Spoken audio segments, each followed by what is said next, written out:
Coming up in this Brightline construction update.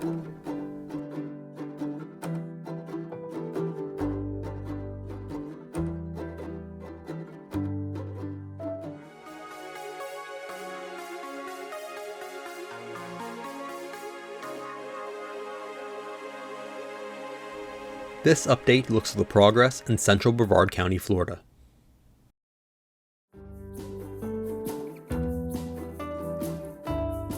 Specifically, we'll look at the progress on double tracking the Florida East Coast Railway mainline around Cocoa, Rockledge, Viera, and Pineda.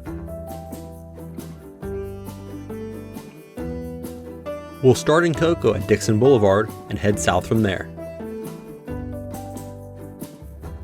Looking north from Dixon, sub-road bed is laid where the second track will go.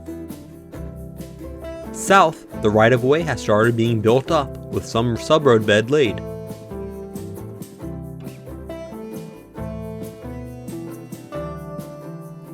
Here's a look at this area from the air.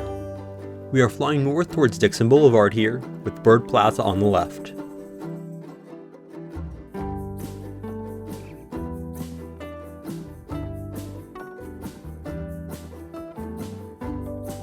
You can see part of the area that has been built up on the right here.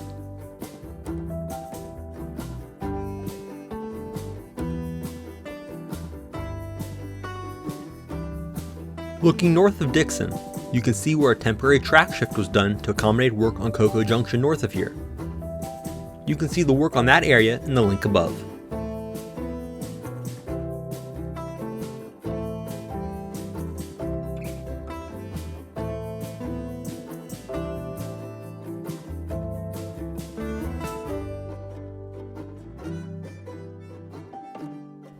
This curve is going to be broadened to allow higher speeds, so the track will shift towards the right here at the center of the curve.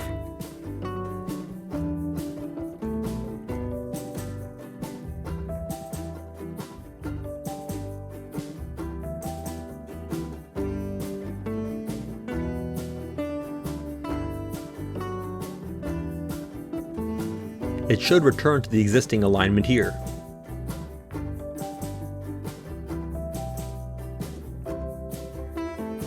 In the distance is the Highland Drive crossing, which is my next stop. Here's the view north from Highland Drive.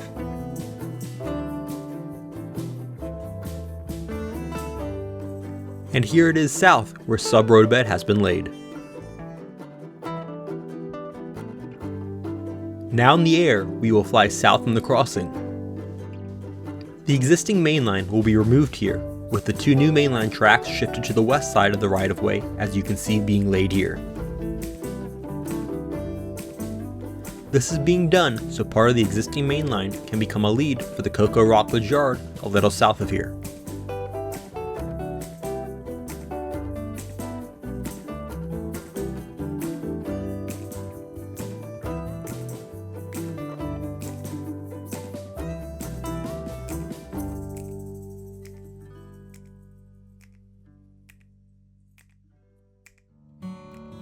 It also allows this curve north of Highland Drive to be broadened.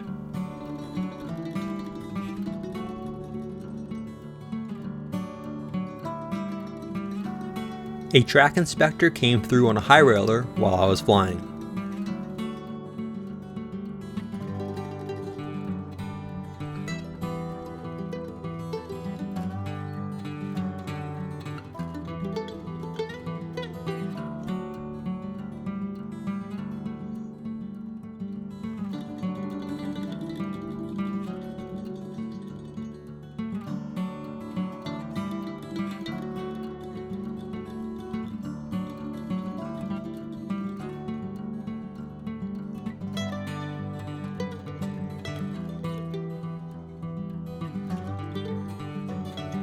Track building is proceeding rapidly through this area and is between the crossings all the way to State Road 520.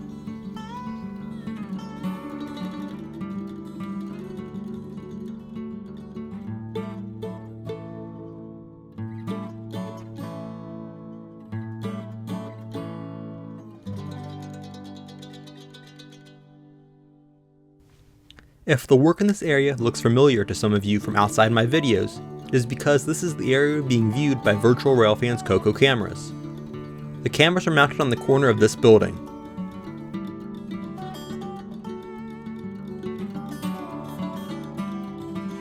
Here's a quick wave to the people watching the cam.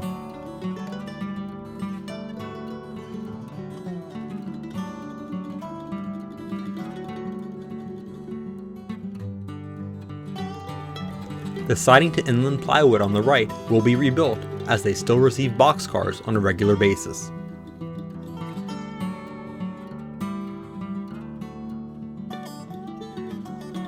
There has been some work on clearing the right-of-way north of here around the curve.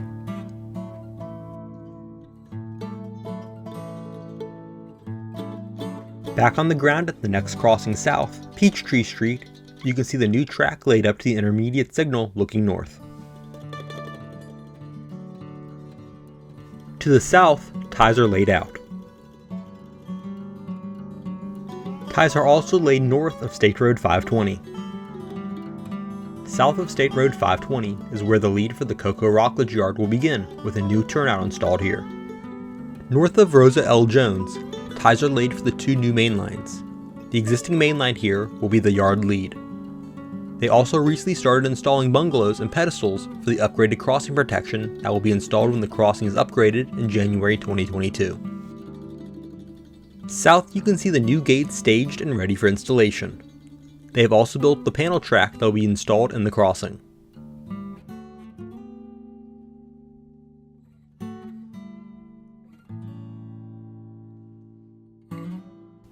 This building is the FEC's former COCO Rockledge station, which was one of the last stations built before FEC ended passenger rail service in the late 1960s. The yard here is used for several transload operations, as well as storing some of the ballast cars used for the construction project.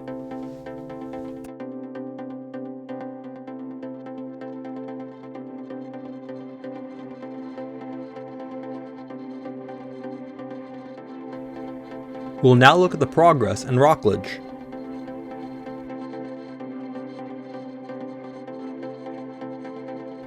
Looking north from Barton Blvd, the current main line will become the southern end of the lead for the COCO Rockledge yard.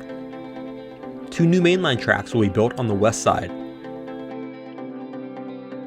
The lead will join into the main line just south of the crossing.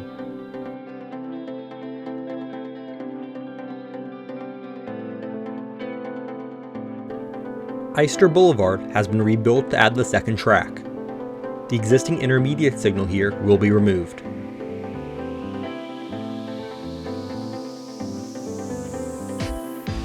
The curve south of here will eventually be broadened.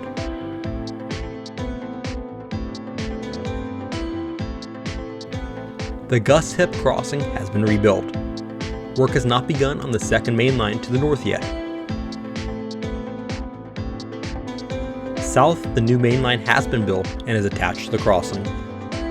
Ballast still needs to be dropped. The Barnes Blvd crossing has started having new crossing bungalows and gates installed ahead of its upcoming rebuild. The new track is built up to the crossing. To the south, new pedestals and gates have been installed.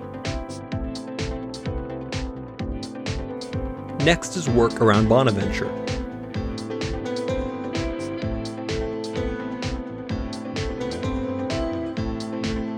Flying north from Ansin Road, the new second main line will go on the right here. An extension to a siding will be built on the left here, so all the industrial spurs in the area, like this one, can be served from it, so the local train does not foul the main line while working. Two pieces of panel track have been built to add to the Carver Road crossing, one for the second main line and the second for the siding. The new main line has been assembled on the right here and is waiting for ballast.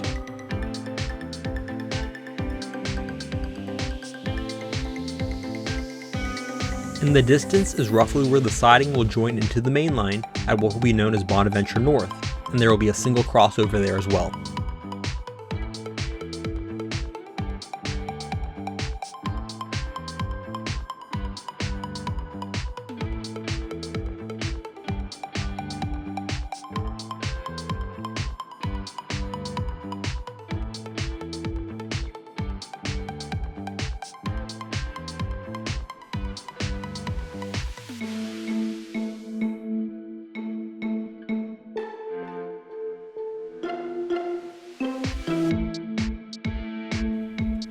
The siding on the right here services a lumber industry. The area on the right here was only recently filled in preparation for the siding extension and has not had sub-road bed laid yet. North of Ansin Road, you can see the existing siding that is going to be extended to the north. The third track on the right here heads back to a scrap metal company.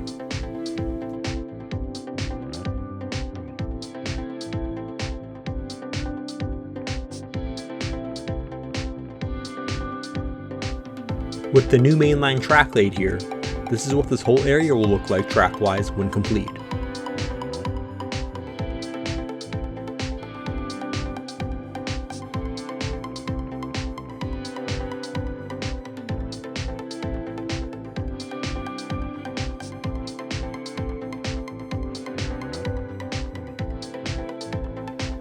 And here's an engineer's eye view headed north.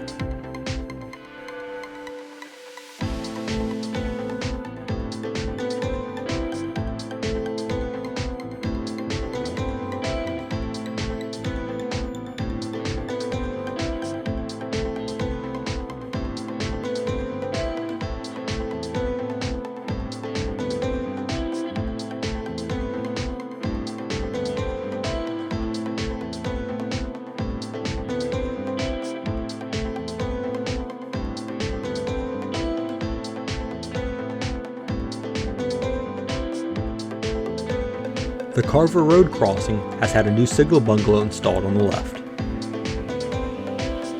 At Ansin Road, this gate has been relocated out of the way of the new main line.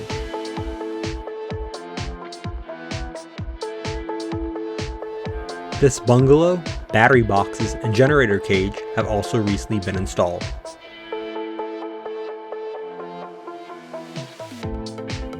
Less than half a mile south now, I am flying toward Viera Blvd. This area will soon become Bonaventure South, but the extended siding will rejoin the main line on this side, and another single crossover will be installed. Panel track has been built for when Viera Blvd will be rebuilt. Ties for the future crossover are also laid out alongside the new signals.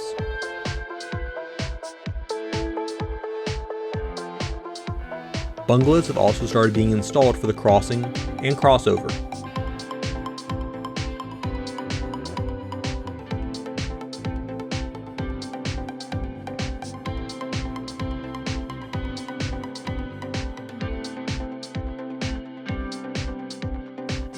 In the distance is currently the north end of the Pineda siding.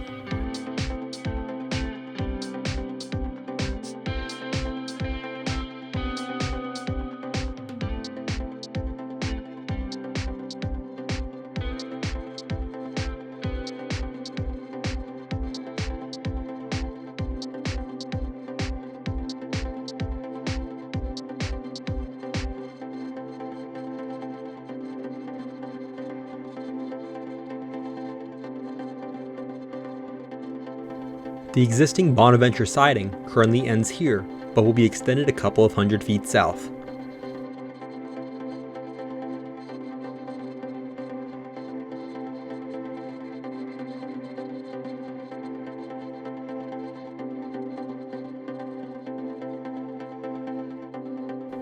And here's where we flew to from Ansin Road earlier, officially covering this whole area by air.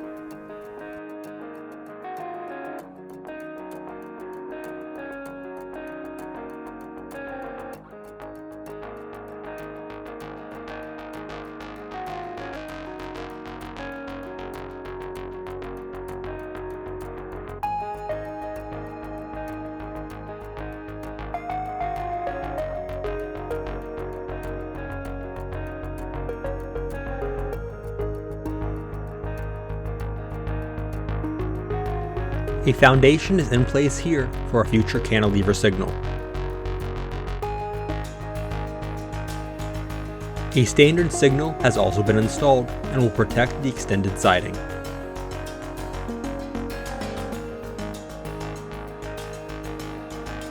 Next we'll head down to Suntree Blvd and near the Pineda Causeway.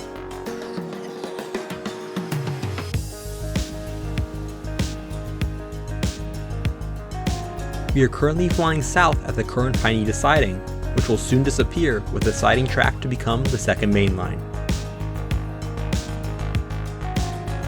Ties are laid on the right for the future track. Once the existing turnout is removed, the ties will be straightened out to connect to the siding. This trackmobile has been parked here and will likely be used to move ballast cars around the area soon.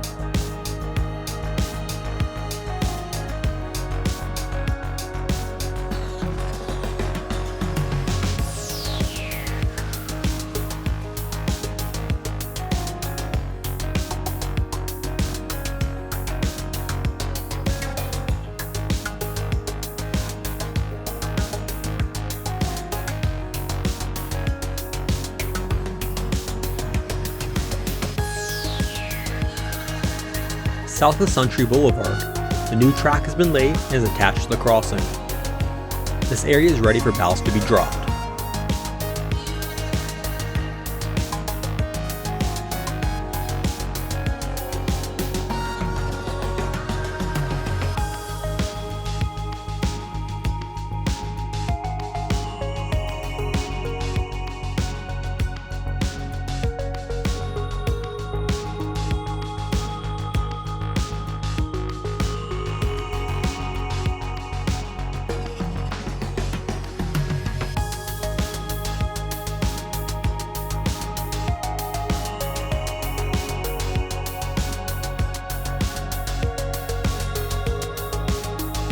Earlier in 2021, the siding had new rail installed and had some ties replaced to bring it up to mainline standards.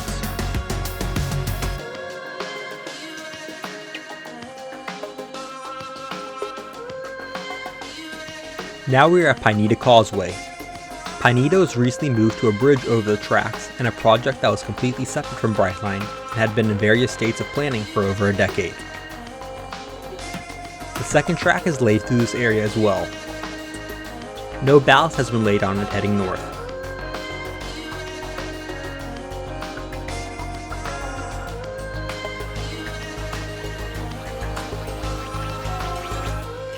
The industrial siding on the right had new turnouts constructed.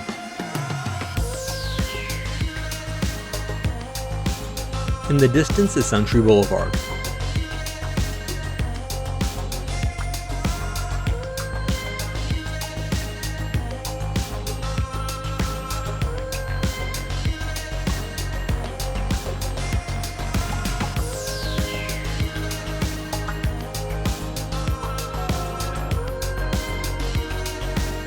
The 84 lumber siding on the left here also had a new turnout installed. The second main line here has had ballast dropped on it. It has not been regulated or tamped yet though.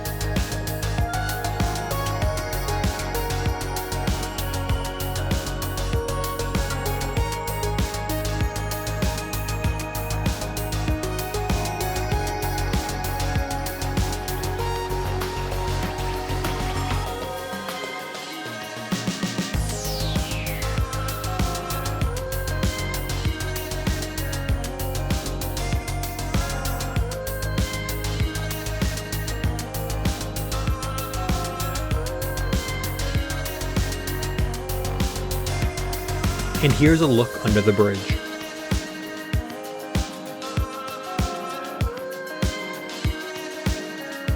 Thanks for watching. Be sure to hit the like button and subscribe. Also check out my social media pages.